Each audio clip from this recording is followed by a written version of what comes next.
ছয়গৰাকী বন্ধু বান্ধৱীয়ে পিকনিক খাবলৈ গৰাকী যুৱতী আৰু 3জন ল'ৰা আছিলে। তেওঁলোকে সাৱধান বাণী দিছো, যেনেকে গৈছা তেনেকৈ ভালকে সোনকালে ঘূৰি আহিবা। আৰু এনেকুৱা এটা ঠাইত গ'ল তেওঁলোকে পিকনিক খাবলৈ, যিটো ৰাস্তাইদি তেওঁলোকে গৈ আছিলে সেই ৰাস্তাটো অলপ উখুৰা মুখুৰা, গাড়ী স্পীড যাব নোৱাৰে।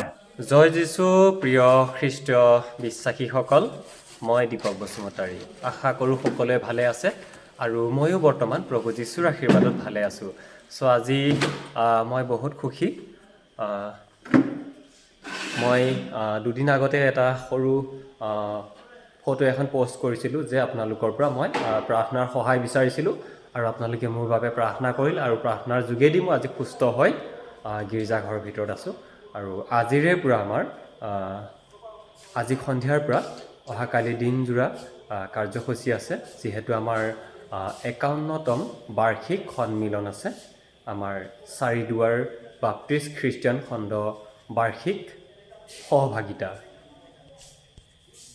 আৰু এইখন বেনাৰ, আৰু এয়া আমাৰ আয়ঙে বহুত কষ্ট কৰি আছে আমাৰ গীৰ্জাঘৰক লৈ।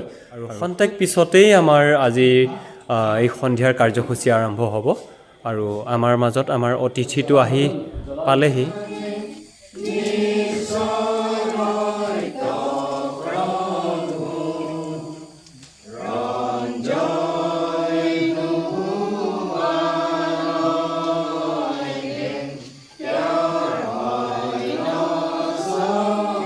পবিত্ৰ আত্মাৰ নামত এই দুৱাৰ পিতা পাতি মই মুকলি কৰিছোঁ। আদৰিছো প্ৰভু যীশুৰ নামত, স্বাগতম জনাইছো আমি। আদৰিছো মহান যীশুৰ নামত, সম্ভাষণ জনাইছো আমি। আদৰিছো প্ৰভু যীশুৰ নামত, স্বাগতম জনাইছো আমি। আদৰিছো মহান যীশুৰ নামত, সম্ভাষণ জনাইছো আমি। আশা হবে তেওঁৰ চৰণত। সৰ্বপ্ৰথমে মই সৃষ্টিকৰ্তা ঈশ্বৰক ধন্যবাদ দিব বিচাৰিছোঁ। ঈশ্বৰৰ অনুগ্ৰহ, আশীৰ্বাদ আৰু দয়াৰ বলত আজি আপোনালোকৰ আগত থিয় হ'বলৈ এটা সুযোগ আৰু সুবিধা পাইছোঁ। সঁচাকৈ আপোনালোকৰ মাজত আহি মই বৰ ভাল পাইছোঁ, মোৰ বৰ ভাল লাগিছে। আজিৰ পৰা প্ৰায় 10 বছৰমান আগত চাগে এবাৰ আহিছিলোঁ জেৰুচালেম বাপ্তিষ্ট মণ্ডলীত। এবাৰ নৰ্থ বেংকৰ কনফাৰেঞ্চ হৈছিলে, সেই সময়ত মই আহিছিলোঁ। কিন্তু আজি যেতিয়া আহিছোঁ মই একো অনুমান কৰিব পৰা নাই ক'ত হৈছিলে, কি কথা একো ধৰিব পৰা নাই। কিন্তু মোৰ এইটো মনত আছে, মই এই কনফাৰেঞ্চত আহি ভাগ লৈছিলোঁ আৰু ঈশ্বৰৰ আশীৰ্বাদ লৈ গৈছিলোঁ। আৰু যেতিয়াই সভাপতি মহোদয়ে ক'লে যে জেৰুচালেম মণ্ডলীত হ'ব এই কাৰ্যসূচী, তেতিয়া মই ভাবি আছিলোঁ যে মই আগতে যোৱা এটা জেগাত আকৌ এবাৰ গৈ দেখা পাব পাৰিম, এই বুলি মই মনতে ভাবি আছিলোঁ। আৰু ঈশ্বৰে সঁচাকৈ মোক চলাই আনিলে, তাৰ বাবে মই ঈশ্বৰক ধন্যবাদ দিছোঁ। সভাপতিয়ে কৈছে মোৰ পৰিচয়টো চমুকে দিবলৈ। ইতিমধ্যে আপোনালোকে প্ৰগ্ৰাম পাইছে আৰু ইফালে বেনাৰতো লিখা আছে, মোৰ নামটো হৈছে ৰেভাৰেণ্ড জনাথন গোৱালা। মোৰ ঘৰ ধেমাজি জিলাৰ গোগামুখত আৰু মোৰ মণ্ডলী হৈছে বালিগাঁও বাপ্তিষ্ট মণ্ডলী। আৰু যোৱা 10 বছৰ মই বালিগাঁও মণ্ডলীৰে পালক আছিলোঁ। আৰু এই বছৰ মই ৰিচেণ্টলি 2026 চনৰ মাৰ্চ মাহৰ পৰা মই ধেমাজি বাপ্তিষ্ট খ্ৰীষ্টিয়ান সভাৰ সচিবৰ দায়িত্বত ল'ব লগা হৈছে আৰু মই দায়িত্ব গ্ৰহণ কৰিছোঁ। গালাতিয়া 5:1 পদ। আৰু এই যিটো মূল বিষয় লৈছে, বৰ সুন্দৰ এটা বিষয় এইবাৰ খণ্ডই লৈছে আৰু ঈশ্বৰৰ বাক্য ক'বৰ কাৰণে মোক সুবিধা দিছে। মই যেতিয়া ষ্টাডি কৰিলোঁ, অধ্যয়ন কৰিলোঁ, সঁচাকৈ এটা আশীৰ্বাদৰ বিষয় আৰু এটা বৰ সময় উপযোগী আৰু উচিত বিষয় হিচাপে বাছি লৈছে আৰু মই শলাগিছোঁ। গালাতিয়া 5:1 পদ। খ্ৰীষ্টে স্বাধীনতাৰ নিমিত্তে আমাক স্বাধীন কৰিলে, এতেকে সুস্থিৰ হোৱা আৰু দাসত্ব ৰূপ জুৱলিত পুনৰাই জোতা নহবা। মই আকৌ এবাৰ পঢ়িম। খ্ৰীষ্টে স্বাধীনতাৰ নিমিত্তেই আমাক স্বাধীন কৰিলে, এতেকে সুস্থিৰ হোৱা আৰু দাসত্ব ৰূপ জুৱলিত পুনৰাই জোতা নহবা। ঈশ্বৰে তেওঁৰ পবিত্ৰ বাক্যৰ যোগেদি আমাক সকলোকে আশীৰ্বাদ কৰক। গালাতিয়া পত্ৰটোৰ বিষয়ে যদি আমি অকণমান চাবলৈ যাওঁ, এই পত্ৰটো পৌলে লিখা পত্ৰবিলাকৰ এটা অংশ হয় আৰু পৌলে গালাতিয়াত থকা বিশ্বাসীসকলক উদ্দেশ্য কৰি বাক্য লিখিছিলে। আৰু আমি যদি চাই যাওঁ, এই গালাতিয়া পত্ৰ বা গালাতিয়া কিতাপখন লিখাৰ উদ্দেশ্য আছিলে এই গালাতিয়াৰ বিশ্বাসীসকলৰ মাজত কিছুমান ভুল শিক্ষা আছিল, যি ভুল শিক্ষাবিলাক তেওঁ নাইকিয়া কৰিবৰ কাৰণে এই পত্ৰটো তেওঁ লিখিছিলে। আৰু আমি যদি ঈশ্বৰৰ বাক্য চাওঁ, আমি দেখিবলৈ পাইছোঁ যি ভুল শিক্ষা প্ৰচলিত হৈ আছিলে গালাতিয়াৰ লোকবিলাকৰ মাজত, সেইটো আছিলে বিধান পালনৰ দ্বাৰাইহে ধাৰ্মিকতা যে আহে, সেই কথা তেওঁবিলাকে ভাবি আছিলে। কিন্তু আমি যদি চাওঁ গালাতিয়া পুস্তকৰ জৰিয়তে পৌলে এটা কথা প্ৰকাশ কৰিব বিচাৰিছে যে বিশ্বাসৰ দ্বাৰাইহে ধাৰ্মিকতা সিদ্ধ হয়। আৰু এই থিমটো লৈ তেওঁ এই বাক্য লিখিছিলে, এই পত্ৰ লিখিছিলে, বিশ্বাসৰ দ্বাৰাইহে ধাৰ্মিকতা সিদ্ধ হয়। আৰু আমি যদি চাই যাওঁ 4 অধ্যায় আপোনালোকে যদি পঢ়ে দেখিবলৈ পাব, তেওঁ এই কথাষাৰ ব্যাখ্যা কৰিবলৈ গৈ পুৰণি নিয়মৰ কিছুমান কথা আওৰাইছে আৰু তেওঁ ব্যাখ্যা কৰিবলৈ বিচাৰিছে। আমি 4 অধ্যায় 21 পদৰ পৰা যদি আপোনালোকে অকণমান মন দিয়ে তেতিয়া দেখিবলৈ পাব, তাত সাৰা আৰু হাগাৰৰ বিষয়ে তেওঁ উল্লেখ কৰিছে। আৰু আমি দেখিবলৈ পাইছোঁ মনোনীত আৰু বেটীৰ কথা তাত উল্লেখ কৰিছে, যে তেওঁ এইটো কথা ব্যাখ্যা কৰি গৈছে আৰু তেওঁ বৰ স্পষ্টকৈ কিছু কথা কৈছে যে সঁচা অৰ্থত যিগৰাকী মনোনীতৰ বংশৰ জৰিয়তেহে ঈশ্বৰে তেওঁৰ পৰিকল্পনা যে সিদ্ধ কৰে, সেইষাৰ কথা তেওঁ উল্লেখ কৰিছে। আৰু আমি যদি পঢ়ি গৈ থাকোঁ তেতিয়া আমি দেখিবলৈ পাইছোঁ 30 পদ 31 পদত তেওঁ বৰ স্পষ্টকৈ কৈছে, এতেকে হে ভাইবিলাক আমি বেটীৰ সন্তান নহওঁ, সেই স্বাধীনাজনীৰ সন্তান হওঁ। তেওঁ স্পষ্টকৈ তেওঁ গালাতিয়াৰ বিশ্বাসীসকলক ক'ব বিচাৰিছে যে আমি বেটীৰ সন্তান নহওঁ, কিন্তু যি ঈশ্বৰৰ প্ৰতিজ্ঞা, সেই প্ৰতিজ্ঞাৰ বংশধৰ হওঁ, এই বুলি তেওঁ ব্যাখ্যা কৰি গৈছে। আৰু তাৰপিছত আমি যদি চাওঁ 5 অধ্যায় 1 পদটো তেওঁ লিখিছে আৰু লিখি তেওঁ ইয়াত উল্লেখ কৰিছে যে খ্ৰীষ্টে স্বাধীনতাৰ নিমিত্তে আমাক স্বাধীন কৰিলে। খ্ৰীষ্টে স্বাধীনতাৰ নিমিত্তে আমাক স্বাধীন কৰিলে। অৰ্থাৎ আমি ঈশ্বৰৰ বাক্য যেতিয়া ধ্যান কৰোঁ, পৌলে এই বাক্যাংশ কিয় লিখিলে বা স্বাধীনতা কথাষাৰ তেওঁ ইয়াত কেলে উল্লেখ কৰিলে বা স্বাধীনতা মানেনো কি, এই কথা যদি আমি অকণমান চিন্তা কৰিবলৈ যাওঁ তেতিয়া আমি অকণমান পৰাধীন অৱস্থাৰ কথা আমি আওৰাব লাগিব। অৰ্থাৎ যেতিয়া এজন ব্যক্তিয়ে কাৰোবাৰ আণ্ডাৰত থাকে, যেতিয়া এজন ব্যক্তিয়ে বা এজন লোকে কাৰোবাৰ শাসনৰ তলত থাকে, তেওঁ কিমান পৰাধীন হিচাপে থাকিব লগা হয়, সেই কথা আমি অকণমান সোঁৱৰণ কৰিব লাগিব। আৰু পৰাধীনৰ কথা কোৱাৰ লগে লগে আমি আমাৰ মনত আমাৰ দেশ ভাৰতবৰ্ষৰ কথা মনত পৰে। অৱশ্যে ইয়াত ভাৰত স্বাধীন হোৱা আগৰ ব্যক্তিসকল বোধ কৰোঁ ইমান নাই বা নোলাবও পাৰে বা 2-এজন থাকিব পাৰে। পৰাধীন অৱস্থাত যেতিয়া আমাৰ ভাৰতবৰ্ষ আছিলে, তেতিয়া সেই সময়কণত যেতিয়া ইংৰাজৰ শাসনৰ তলত থাকি মানুহবিলাকে জীৱন যাপন কৰিব লগা অৱস্থা হৈছিলে, সেই সময়ত কেনেকুৱা এটা পৰিৱেশ আছিলে আমি কিতাপে পত্ৰই পঢ়ি পাইছোঁ। আৰু কোনোবা যদি তাৰ অভিজ্ঞতা পোৱা ব্যক্তি আছে, তেওঁবিলাকে মোতকৈ আৰু ভালকৈ জানিব। সঁচা অৰ্থত যদি আমি ক'বলৈ যাওঁ, স্বাধীনতা নাই, নিজৰ ইচ্ছামতে একো কৰিব নোৱাৰে, নিজৰ ইচ্ছামতে যাব নোৱাৰে, নিজৰ ইচ্ছামতে নিজৰ কথা প্ৰকাশ কৰিব নোৱাৰে, নিজৰ ইচ্ছামতে নিজৰ কাৰ্যবিলাক সিদ্ধ কৰিব নোৱাৰে। কাৰণ সেই সময়ত ভাৰতবৰ্ষ ব্ৰিটিছ আমোলাৰ শাসনৰ তলত আছিলে। আৰু সেই পৰাধীন অৱস্থাৰ পৰা ওলাই আহিবৰ কাৰণে বহু মানুহে বহু কষ্ট কৰিলে। স্বাধীনতা সংগ্ৰামীসকলে যথেষ্ট ত্যাগ কৰিলে আৰু তেওঁবিলাকে বহুতে নিজৰ প্ৰাণ দিলে আৰু অৱশেষত আমাৰ ভাৰতবৰ্ষক স্বাধীন কৰিলে। আৰু আজি আপুনি মই আমি স্বাধীন দেশৰ নাগৰিক।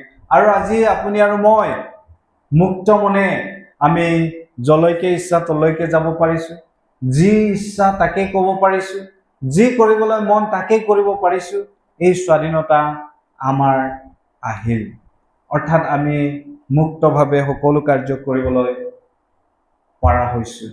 সেই স্বাধীনতা আমি লাভ কৰিব পাৰিলোঁ। অৰ্থাৎ আমি যদি চাওঁ সঁচা অৰ্থত এটা সময়ত পৰাধীন আছিল আৰু সেই পৰাধীনতাৰ পৰা স্বাধীনতালৈ আমি আগুৱাই আহিলোঁ আৰু স্বাধীনভাৱে জীৱন যাপন কৰিবলৈ সুবিধা পালোঁ। আজি আমি যি কথা আলোচনা কৰিছোঁ বা ঈশ্বৰৰ যি মূল বাক্য আজি আমাৰ কাৰণে দিয়া হৈছে, তাত পৌলে এটা কথা উল্লেখ কৰিছে, খ্ৰীষ্টে স্বাধীনতাৰ নিমিত্তে আমাক স্বাধীন কৰিলে। অৰ্থাৎ স্বাধীনতাৰ কথা যদি আমি আধ্যাত্মিক দিশলৈ টানি আনো আৰু চাওঁ, সঁচা অৰ্থত আমিও সমগ্ৰ মানৱ জাতিয়ে এটা সময়ত পৰাধীন অৱস্থাত আছিলে। সমগ্ৰ মানৱ জাতিয়ে শয়তানৰ কবলত বন্দী অৱস্থাত আছিলে। আজি সকলো লোকবিলাকে আপুনি মই আমি সকলোৱে শয়তানৰ বান্ধোনত বান্ধা খাই আছিলোঁ। আমাৰ কোনো ফ্ৰীডম নাছিলে। আমি মানৱ জাতিয়ে কোনো উদ্ধাৰ মুক্তি বা তেওঁবিলাকৰ কোনো স্বাধীনতা মানৱ জাতিৰ নাছিল। কিন্তু যেতিয়াই মানুহে সেই পৰাধীন অৱস্থাত অৰ্থাৎ পৰাধীনতাৰ শয়তানৰ কবলত আছিল, ঈশ্বৰে মানুহক স্বাধীন কৰাৰ পৰিকল্পনা কৰিলে। পিতৃ ঈশ্বৰে মানুহক প্ৰেম কৰিলে আৰু তেওঁৰ প্ৰিয় পুত্ৰ প্ৰভু যীশু খ্ৰীষ্টক এই পৃথিৱীলৈ পঠাই দিলে আৰু প্ৰভু যীশু খ্ৰীষ্টই ক্ৰুচত ক্ৰুচবিদ্ধ হৈ আমাক উদ্ধাৰ কৰিলে।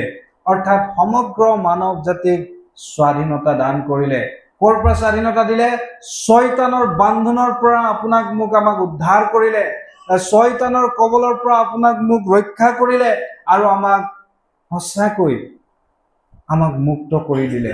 আৰু সেইকাৰণে পৌলে ইয়াত গালাতিয়াত থকা বিশ্বাসীসকলক উদ্দেশ্য কৰি কৈছে যে খ্ৰীষ্টে অৰ্থাৎ ঈশ্বৰে বা প্ৰভু যীশু খ্ৰীষ্টই স্বাধীনতাৰ নিমিত্তেই আমাক স্বাধীন কৰিলে, আমাক স্বাধীন কৰিলে। প্ৰভু যীশু খ্ৰীষ্টৰ দ্বাৰা আমি সেই শয়তানৰ বান্ধোনৰ পৰা মুক্ত হ'ব পাৰিছোঁ। প্ৰভু যীশু খ্ৰীষ্টৰ দ্বাৰাহে আপুনি মই শয়তানৰ কবলৰ পৰা মুক্ত হ'বলৈ পাৰিলোঁ। এটা সময় আছিলে আপুনি মই পৰাধীন হৈ আছিলোঁ। এটা সময় আছিলে আপুনি মই নিজে আমি জীয়াই আছোঁ হয়, কিন্তু শয়তানে যেনেকে কৈছে আমি তেনেকে জীয়াই আছিলোঁ। আমাৰ কোনো আশা নাছিলে, আমাৰ কোনো আশা নাছিল। কিন্তু প্ৰভুৱে আপোনাক মোক আশা দিবৰ কাৰণে প্ৰভু যীশু খ্ৰীষ্টক এই পৃথিৱীলৈ পঠালে আৰু যীশু খ্ৰীষ্টৰ দ্বাৰা আপুনি মই আমি স্বাধীনতা লাভ কৰিবলৈ সক্ষম হ'লোঁ। আমি যদি সঁচাকৈ এটা কথা মন কৰোঁ, আমি যদি এটা কথা যদি প্ৰভু যীশু খ্ৰীষ্টই ইয়াত কোৱাৰ দৰে খ্ৰীষ্টে আমাক স্বাধীন কৰিলে, কেনেকৈ তেওঁ আপোনাক মোক স্বাধীন কৰিলে সেই কথালৈ যদি আমি ঘূৰি চাবলৈ যত্ন কৰোঁ, তেতিয়াহ'লে এটা কথা আমি চাব লাগিব, সঁচাকৈ তেওঁ কালবাৰী ক্ৰুচবিদ্ধ হোৱাৰ দ্বাৰাই আপোনাক মোক স্বাধীন কৰিলে। আমি শয়তানৰ কবলত পৰি আছিলোঁ। যেতিয়া আদম হাৱাই পাপ কৰিলে, যেতিয়া আদম হাৱাই এডেন বাৰীত পাপ কৰিলে, সমগ্ৰ মানৱ জাতিয়ে পাপী হ'ল আৰু আমি অনন্ত নৰকৰ পথত গতি কৰি আছিলোঁ আৰু আমাৰ ৰক্ষা নাছিলে। আমাৰ অন্তিম স্থান অৰ্থাৎ আমাৰ লক্ষ্য, আমাৰ অন্তিম স্থান অনন্ত নৰক আছিল। কিন্তু প্ৰভুৱে আপোনাক মোক আমাক সেই নৰকৰ পৰা উদ্ধাৰ কৰিবলৈ তেওঁ প্ৰিয় পুত্ৰ প্ৰভু যীশু খ্ৰীষ্টক এই পৃথিৱীলৈ পঠালে আৰু আমি প্ৰভু যীশু খ্ৰীষ্টৰ দ্বাৰা আমি মুক্ত হ'বলৈ সুবিধা পালোঁ। সঁচাকৈ আপুনি মই আমি পাপী হৈছিলোঁ আৰু পাপৰ বেজ যিটো আছে মৃত্যু, আৰু সেই অনন্ত মৃত্যুত আপুনি মই মৰিব লগা আছিল। কিন্তু আপোনাৰ মোৰ ঠাইত প্ৰভু যীশু খ্ৰীষ্টই নিজেই ক্ৰুচবিদ্ধ হ'ল আৰু মৃত্যুক আঁকোৱালি ল'লে। মই আজি অথনি আহি থকা সময়ত এখেতৰ গাড়ীত যেতিয়া আহি আছোঁ দেখিছোঁ দুইফালে জংঘলৰ মাজে মাজে আহি আছে। ঠিক যেতিয়া আহি থকা সময়তে মোৰ এটা গল্প মনত পৰি গৈছিলে। কথা পাতি আহিছোঁ হয়, কিন্তু মোৰ এটা কাহিনী মনত পৰিছিলে, মই অকণমান ক'ব বিচাৰিছোঁ। এবাৰ 6 গৰাকী বন্ধু বান্ধৱীয়ে পিকনিক খাবলৈ গৈছিলে আৰু পিকনিকত এজনে লিড লৈছিলে। যিগৰাকীয়ে লিড লৈছিলে তেওঁ বাকীবিলাকৰ ঘৰে ঘৰে গৈছে। 3 গৰাকী যুৱতী আৰু 3জন ল'ৰা আছিলে। তেওঁবিলাক পুৰা নলে গলে লগা বন্ধু। আৰু যিজনে লিড লৈছিলে তেওঁ কি কৰিছে, তেওঁ প্ৰত্যেকৰ ঘৰত গৈছে আৰু ঘৰত গৈ গৈ মাক বাপেকক কৈছে যে আমি পিকনিক খাবলৈ যাম, আমাক অনুমতি দিব লাগে। আৰু সেই ল'ৰাটোৰ মুখত চাই বাকীবিলাকৰ পিতৃ মাতৃয়ে কৈছে যোৱা, কিন্তু এটাই সাৱধান বাণী দিছোঁ, যেনেকৈ গৈছা তেনেকৈ ভালকৈ সোনকালে ঘূৰি আহিবা, এই বুলি তেওঁ কৈ পেলাই পঠিয়াইছে। আৰু যিজনে আগভাগ লৈছিলে তেওঁ সকলোকে লৈ আমি দেখিবলৈ পাওঁ আমাৰ নেশ্যনেল পাৰ্কত যেতিয়া জীপ চাফাৰীবিলাক হয়, পিছফালে মুকলি থাকে যাতে কাজিৰঙাৰ পশু পক্ষীবিলাক চাব পাৰে, পৰ্যটকসকলে তাত উঠি পেলাই ঘূৰি ফুৰে। ঠিক তেনেকুৱা এটা মুকলি গাড়ীত তেওঁবিলাকে ভাড়া কৰি ল'লে। পিছফালত তেওঁবিলাকে উঠিছে আৰু পিকনিকৰ কাৰণে প্ৰয়োজনীয় সকলো সামগ্ৰী তেওঁবিলাকে উঠাই লৈছে আৰু তেওঁবিলাকে গৈছে। আৰু এনেকুৱা এটা ঠাইত গ'ল তেওঁবিলাকে পিকনিক খাবলৈ, নেচাৰেলি বৰ ধুনীয়া সুন্দৰ ঠাই, আৰু সেই ঠাইতে তেওঁবিলাকে গৈছে। কিন্তু তাত একচুৱেলি বহুত বনৰীয়া জন্তুবিলাক আছে, হিংসুক জন্তুবিলাক আছে, সেইকাৰণে তাত ইউজুৱেলি তাত পিকনিক স্পট হিচাপে ব্যৱহাৰ কৰিবলৈ নিদিয়ে। কিন্তু তেওঁবিলাকে সেই ঠাইতে গ'ল আৰু এই প্ৰাকৃতিক সৌন্দৰ্য উপভোগ কৰি তেওঁবিলাকে পিকনিক খাবৰ কাৰণে তেওঁবিলাকে তালৈ গৈছিল। আৰু গৈ থাকোঁতে যিটো ৰাস্তাইদি তেওঁবিলাকে গৈ আছিলে সেই ৰাস্তাটো অলপ উখুৰা মুখুৰা, গাড়ী স্পীড যাব নোৱাৰে আৰু তেওঁবিলাকে লাহে লাহে গৈ আছে। ড্ৰাইভাৰজনে লাহে লাহে গাড়ীখন পৰিচালনা কৰি লৈ গৈ আছে। আৰু তেনেস্থলতে যেতিয়া তেওঁবিলাকে সেই জংঘলৰ বা সেই হাবিৰ মাজমজিয়াত পাইছে, তেওঁবিলাকক আক্ৰমণ কৰিবলৈ ৰাং কুকুৰ এটা আহিলে। আৰু যেতিয়া 1-2টামান ৰাং কুকুৰ আহিছে, তেওঁবিলাকে ভাবিছে আমি কিবা এটা দি দিলে সি গুচি যাব, আৰু তেওঁবিলাকৰ যি খোৱা বস্তু লৈছিলে তেওঁবিলাকে দলিয়াবলৈ ধৰিলে। আৰু যেতিয়া এবাৰ দুবাৰ দলিয়ালে, 2-4টাকে ৰাং কুকুৰ আহি আহি ভৰ্তি হৈ গ'ল। তেওঁবিলাকৰ যিমান খোৱা বস্তু লৈছিলে চব পেলাই দিলে, কিন্তু ৰাং কুকুৰৰ দলটোৱে তেওঁবিলাকৰ পিছা এৰা নাই। গাড়ীও স্পীড যাব নোৱাৰে আৰু এই জঁপিয়াও, এই আক্ৰমণ কৰোঁ, এনে অৱস্থা হৈ গ'ল। আৰু তেনে অৱস্থাত তেওঁবিলাকে বুজি পালে এতিয়া আমাৰ আৰু ৰক্ষা নাই, ৰাং কুকুৰে উঠি এতিয়া আমাক ছিন্ন ভিন্ন কৰি মাৰি পেলাব, ড্ৰাইভাৰেও স্পীড লৈ যাব নোৱাৰে, ৰাস্তা বেয়া। আৰু এনে অৱস্থাত তেওঁবিলাকে কি কৰিব কি নকৰিব উপায়হীন হৈ গ'ল। আৰু সেই সময়তেই যিজন লিডাৰ, যিজনে আগভাগ লৈ এই পিকনিকটো আয়োজন কৰিছিলে, তেওঁ এটা সিদ্ধান্ত ল'লে। তেওঁ কি সিদ্ধান্ত ল'লে জানেনে? তেওঁ এইটো সিদ্ধান্ত ল'লে যে তেওঁৰ এই বাকী লগৰবিলাকৰ পিতৃ মাতৃক তেওঁ প্ৰমিছ কৰিছিলে যে আমি যেনেকৈ গৈছোঁ তেনেকৈ ঘূৰি আহিম, কিন্তু এই এতিয়াৰ যিটো চিটুৱেশ্যন যে আমি আৰু ঘূৰি যাব নোৱাৰোঁ, এই কথা তেওঁ বুজি তেওঁ নিজৰ বন্ধুবৰ্গক ক'লে তোমালোকে ইয়াৰ পৰা চিধাই ঘৰলৈ ঘূৰি যাবা। এইষাৰ কথা কৈ তেওঁ নিজেই গাড়ীৰ পৰা জাপ মাৰি দিলে। আৰু যেতিয়াই তেওঁ জাপ মাৰি দিলে, গোটেই ৰাং কুকুৰে আহি তাক বেৰি ধৰিলে আৰু কামুৰি ছিঙি মেলি খাই শেষ কৰিলে, কিন্তু বাকীবিলাকক এৰি দিলে আৰু বাকীবিলাকে তাৰ পৰা পাৰ হৈ যাবলৈ সক্ষম হ'ল। মই এই গল্পটো এইকাৰণে ইয়াত ক'লোঁ, সঁচাকে আমাৰ মহান ত্ৰাণকৰ্তা প্ৰভু যীশু খ্ৰীষ্টই আপোনাক আৰু মোক বচাবৰ কাৰণে তেওঁ নিজেই এই পৃথিৱীলৈ আহিলে, তেওঁ নিজেই ক্ৰুচবিদ্ধ হৈ ওলমিলে, যাতে আপুনি আৰু মই শয়তানৰ কবলৰ পৰা মুক্ত হ'ব পাৰোঁ।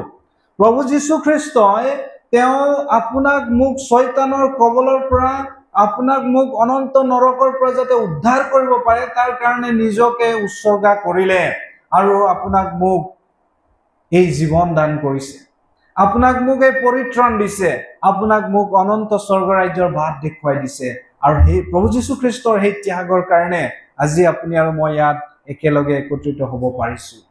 প্ৰিয় বিশ্বাসীসকল, প্ৰভু যীশু খ্ৰীষ্টৰ সেই ত্যাগক আজি আমি সোঁৱৰণ কৰিম, কাৰণ তেওঁ আমাক স্বাধীন কৰিবৰ কাৰণে নিজকে উৎসৰ্গা কৰিলে।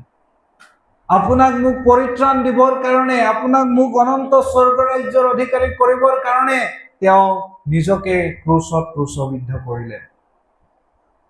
আপুনি মই যাতে পৰিত্ৰাণ পাওঁ, আপুনি মই যাতে উদ্ধাৰ পাওঁ, আপুনি মই যাতে শয়তানৰ কবলৰ পৰা উদ্ধাৰ পাওঁ আৰু অনন্ত স্বৰ্গ ৰাজ্যৰ ভাগি হ'ব পাৰোঁ, তাৰ কাৰণে তেওঁ নিজকে উৎসৰ্গা কৰিলে। প্ৰিয় বিশ্বাসীসকল, যীশুৱে আজিৰ পৰা প্ৰায় 2000 বছৰ আগতেই এই ত্যাগ স্বীকাৰ কৰিলে আৰু আপোনাক মোক পৰিত্ৰাণ দিলে।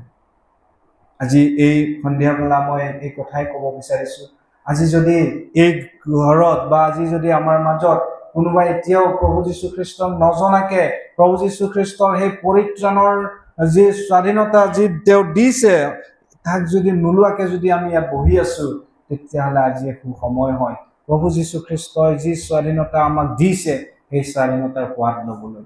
প্ৰভু যীশু খ্ৰীষ্টই যি পৰিত্ৰাণ দিছে, পৰিত্ৰাণৰ ৰাস্তা দিছে, তাক আজিয়ে আঁকোৱালি লোৱাৰ সময় হয়। প্ৰিয় বিশ্বাসীসকল, ইব্ৰীত কৈছে, আজি যদি তুমি তেওঁৰ মাত শুনিবলৈ পোৱা, তোমাৰ হৃদয় কঠিন নকৰিবা।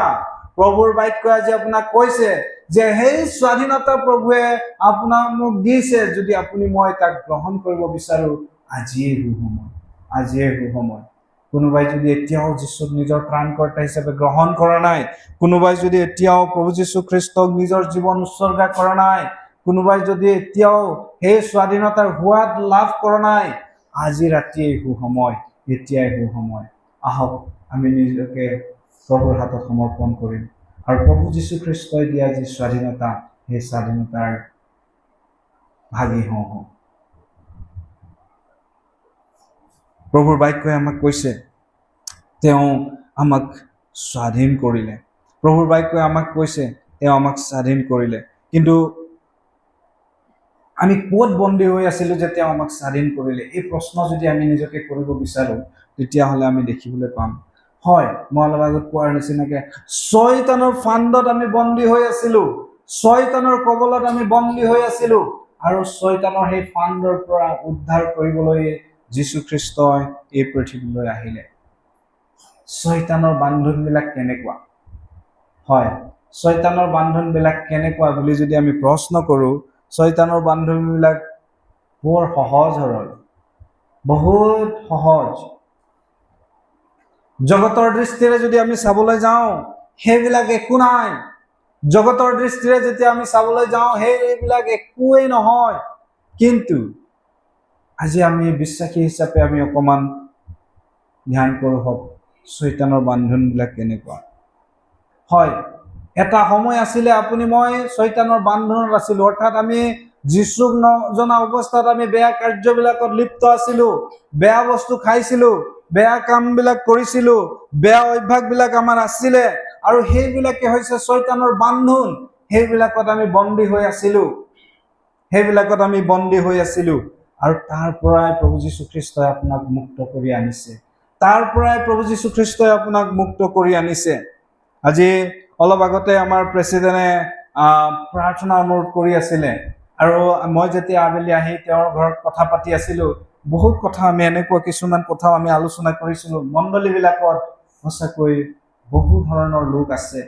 আজি তেওঁ কৈছে 10% 20% মানুহ গীৰ্জা নাহে, আৰু মই তেওঁৰ আগত কৈছোঁ যে এনেকুৱা কিছুমান এনেকুৱা ব্যক্তিও আছে যিবিলাকে যীশুক বিশ্বাস কৰিলে, স্বাধীনতা পালোঁ, খ্ৰীষ্টৰ স্বাধীনতা পালোঁ বুলি কয়, কিন্তু এতিয়াও বটল খাবলৈ এৰি দিয়া নাই, এতিয়াও বেয়া কামবিলাক কৰিবলৈ এৰি দিয়া নাই, মিছা কথা ক'বলৈ এৰি দিয়া নাই, পাপ কৰিবলৈ ভয় কৰা নাই।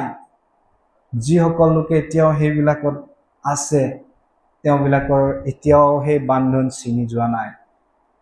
প্ৰিয় বিশ্বাসীসকল, আপুনি মই নিজকে স্বাধীন পোৱা পৰিত্ৰাণ পোৱা লোক বুলি মণ্ডলীত পৰিচয় দিব পাৰোঁ, কিন্তু যদি আমাৰ স্বভাৱ চৰিত্ৰবিলাক যদি সলনি নাই হোৱা, আপুনি মই যদি এতিয়াও সেই পুৰণা বিষয়বিলাকতে আছোঁ, আমি যদি এতিয়াও বেয়া বস্তুবিলাক গ্ৰহণে কৰি আছোঁ, এতিয়াও যদি আমি বেয়া কামবিলাকে কৰি আছোঁ, লুকাই চুৰ কৰি কৰা কামবিলাকতে যদি আমি এতিয়াও লিপ্ত আছোঁ, তেতিয়াহ'লে সঁচা অৰ্থত খ্ৰীষ্টে যি স্বাধীনতা আমাক দিছে তাৰ সোৱাদ আমি পোৱা নাই। আমি এতিয়াও সেইবিলাকত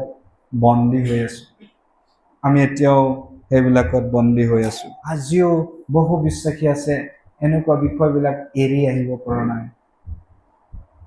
আজি যদি আমি স্বাধীন বুলি কওঁ, খ্ৰীষ্টে আমাক স্বাধীন কৰিলে বুলি কওঁ, কিন্তু যদি আমি বেয়া বিষয়বিলাকত এতিয়াও লাগি থাকোঁ, তেতিয়াহ'লে আমি সঁচাকৈ এতিয়াও আমি সঁচা স্বাধীনতাৰ সোৱাদ আমি পোৱা নাই। খ্ৰীষ্টে কেনেকৈ আমাক স্বাধীন কৰিলে?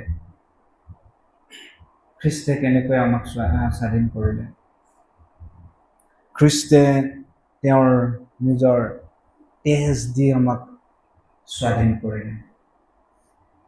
যীশুখ্ৰীষ্টই ক্ৰুচত শেষ বিন্দু তেজ দি আপোনাক মোক মুক্ত কৰিলে। যেতিয়া আমি চাওঁ, আমি যদি শুভবাৰ্তা পুস্তক আমি পঢ়োঁ, তাত দেখিবলৈ পাইছোঁ যেতিয়া তেওঁক বন্দী কৰা হ'ল আৰু সেই মহাপুৰোহিতৰ চোতালত তেওঁক বিচাৰ কৰা হ'ল আৰু তেওঁক পাছত পিলাতৰ আগত থিয় কৰোৱা হ'ল আৰু অৱশেষত তেওঁক ক্ৰুচত দিবলৈ লৈ যোৱা হ'ল, আৰু সেই সময়কণত তেওঁক চাবুকেৰে কোবাই, তেওঁক অনেক ঠাট্টা লাঞ্ছনা কৰি, তেওঁক অনেক কষ্ট দি, কাঁইটৰ কিৰীটি পিন্ধাই, অৱশেষত হাতত গজাল, ভৰিত গজাল মাৰি ক্ৰুচত ওলোমাই দিয়া হ'ল। অৰ্থাৎ এনেকুৱা এটা অংগ নাছিলে য'ৰ পৰা নেকি তেজ নিগৰি ওলাই যোৱা নাই। সকলো শৰীৰৰ সকলো অংশৰ পৰাই প্ৰভু যীশুখ্ৰীষ্টৰ তেজ ওলাই গৈছিল। আমি কেতিয়াবা ভিডিঅ'বিলাকত দেখিবলৈ পাওঁ।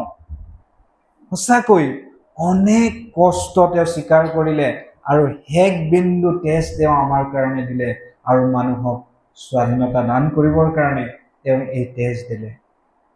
শেষ বিন্দু তেজ দিলে বুলি আমি এইকাৰণেই কওঁ, যেতিয়া তেওঁক বৰচাৰে খুচি দিয়া হৈছিলে, তেতিয়া তেজৰ লগত পানী ওলাই গৈছিলে। অৰ্থাৎ তেজ আৰু নাছিল, সকলো শেষ হৈ গ'ল, আৰু সেই পানীৰ ভাগ ওলাই আহিছিলে। সেইকাৰণে আমি কওঁ যে তেওঁ শৰীৰত শেষ বিন্দু তেজ আপোনাৰ মোৰ কাৰণে তেওঁ দিলে।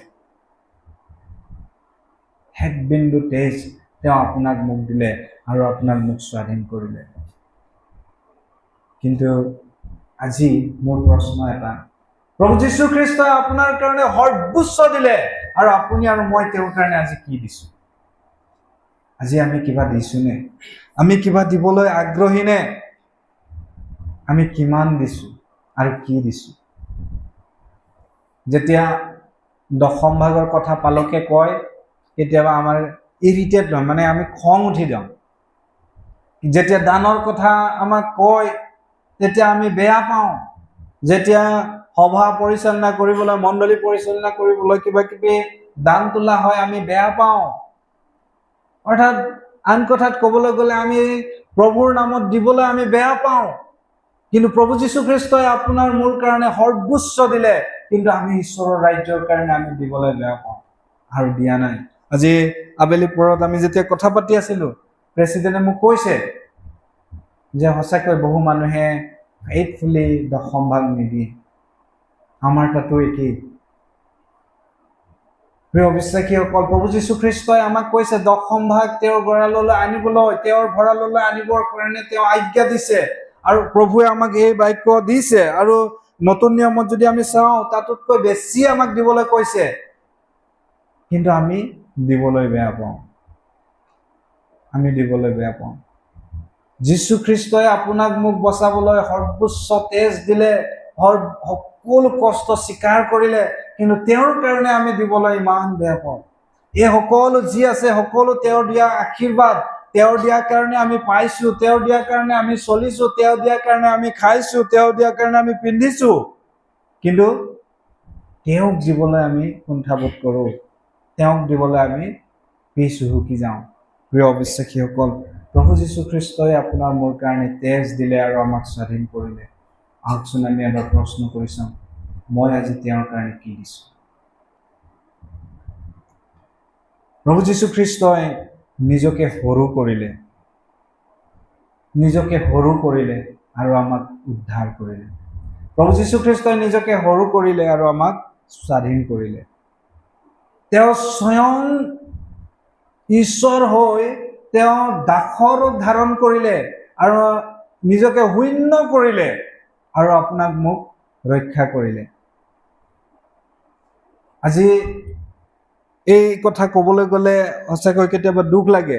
আমি কেতিয়াবা কিবা এটা দায়িত্ব পালে, আমি যেতিয়া আসন পাওঁ, যেতিয়া আমি দায়িত্বত থাকোঁ, আমি নিজকে বহুত ডাঙৰ মানুহ বুলি ক'ব বিচাৰোঁ বা আমি নিজকে বৰ সন্মানৰ ব্যক্তি বুলি নিজকে পৰিচয় কৰিব বিচাৰোঁ। তেওঁ স্বয়ং ঈশ্বৰ হৈ আপোনাৰ আৰু মোৰ কাৰণে তেওঁ সকলো ত্যাগ কৰিলে। কিন্তু আমি মানুহে, আপুনি মই, আমি বহু সময়ত নিজকে গৰ্ব কৰি দেখুৱাওঁ। আমি নিজকে ডাঙৰ দেখুৱাবলৈ বিচাৰোঁ। নিজকে আমি যশস্যা পাবৰ কাৰণে সদায় আশা কৰি থাকোঁ। কিন্তু প্ৰভু যীশুখ্ৰীষ্টই নিজকে শূন্য কৰি পেলালে। তেওঁ যদি শূন্য নোহোৱাহেঁতেন আজি আপুনি আৰু মই উদ্ধাৰ মুক্তি নাপালোহেঁতেন। তেওঁ যদি নিজৰ সিংহাসন শূন্য নকৰাহেঁতেন আপুনি আৰু মই অনন্ত নৰকৰ পৰা ৰক্ষা নাপালোহেঁতেন। তেওঁৰ সেই নিজকে সৰু কৰাৰ কাৰণে আজি আপুনি আৰু মই পৰিত্ৰাণ পাইছোঁ, স্বাধীনতা লাভ কৰিছোঁ। আহকচোন আমি এবাৰ চিন্তা কৰিছোঁ, মই নিজকে ডাঙৰ কৰিছোঁ নে সৰু কৰিব পাৰিছোঁ? প্ৰভুৰ বাক্যই আমাক কয় যে নিজকে বাধ্য কৰিলে আৰু আমাক উদ্ধাৰ কৰিলে। তেওঁ নিজকে বাধ্য কৰিলে আৰু আমাক উদ্ধাৰ কৰিলে, স্বাধীন কৰিলে। কাৰণ আমি যদি ফিলিপিয়া 2 অধ্যায়ত আমি পঢ়ো 8 পদত তাত উল্লেখ কৰিছে তেওঁ পিতৃৰ বাধ্য হ'ল বুলি কৈছে। এনেকি মৃত্যুলৈকে আজ্ঞাধীন হ'ল। অৰ্থাৎ তেওঁ ডিনাই কৰা নাই। তেওঁ পিতৃয়ে যি আজ্ঞা দিলে, যি দায়িত্ব দি পঠিয়ালে, তেওঁ সকলো 100% ফুলফিল কৰিলে। অৰ্থাৎ বাধ্যতাৰ কাৰণে, প্ৰভু যীশুখ্ৰীষ্টই বাধ্য হোৱাৰ কাৰণে আপুনি মই স্বাধীনতা লাভ কৰিলোঁ। প্ৰভু যীশুখ্ৰীষ্টই বাধ্য হোৱাৰ কাৰণে আপুনি মই উদ্ধাৰ পালোঁ, মুক্তি পালোঁ। প্ৰভু যীশুখ্ৰীষ্টৰ অনুগ্ৰহৰ কাৰণে, অৰ্থাৎ তেওঁ বাধ্য হোৱাৰ কাৰণে, পিতৃয়ে বাধ্য হোৱাৰ কাৰণে আমি ৰক্ষা পালোঁ। আজি বাধ্যতাৰ কথা যদি মই ক'বলৈ যাওঁ, আমাৰ ল'ৰা ছোৱালীবিলাকে সঁচাকৈ এই কথাটো অকণমান মন দিয়া উচিত। বহু সময়ত আমি আমাৰ পিতৃ মাতৃৰ অবাধ্য হওঁ। পিতৃ মাতৃয়ে যাবলৈ ক'লে আমি নাযাওঁ, আমাক নাযাবলৈ ক'লে আমি যাওঁ, আমাক যদি খাবলৈ কয় আমি নাখাওঁ, আমি নাখাবলৈ ক'লে আমি খাওঁ। এনে জীৱন আজি আমাৰ বিশ্বাসী যুৱক যুৱতী বা আমাৰ মাজত হৈ আছে, অবাধ্য জীৱন।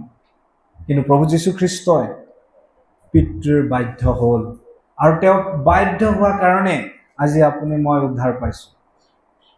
প্ৰভু যীশুখ্ৰীষ্ট বাধ্য হোৱাৰ কাৰণে আপুনি মই উদ্ধাৰ পাইছোঁ। আজি আমি যিমান ঈশ্বৰক জনা বিশ্বাসীসকল আছোঁ, আপুনি মই এবাৰ নিজকে প্ৰশ্ন কৰি চাওঁ। আহকচোন, আমি কিমান বাধ্যতা জীৱন যাপন কৰিছোঁ? আমি কিমান ঈশ্বৰৰ বাধ্য হৈ জীৱন যাপন কৰিব পাৰিছোঁ? ঈশ্বৰৰ বাক্যক আমি কিমানে আজ্ঞা মানি আমি চলিব পাৰিছোঁ? বহু সময়ত আমি পাৰা নাই। প্ৰিয় বিশ্বাসীসকল, যীশুখ্ৰীষ্টই বাধ্য হ'ল আৰু আপোনাক মোক ৰক্ষা কৰিলে। আমাৰ জীৱনত বাধ্যতা প্ৰতিফলিত হ'ব লাগে।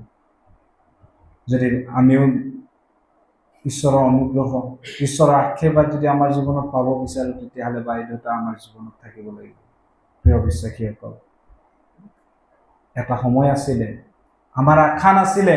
এটা সময় আছিল আমি অনন্ত নৰকৰ পথত গতি কৰি আছিলোঁ। এটা সময় আছিল আমি চিৰদিনৰ কাৰণে আমি অনন্ত নৰকত জ্বলিব লগা অৱস্থা আছিলে। কিন্তু প্ৰভুৱে আপোনাক মোক প্ৰেম কৰাৰ কাৰণে, যীশুখ্ৰীষ্টই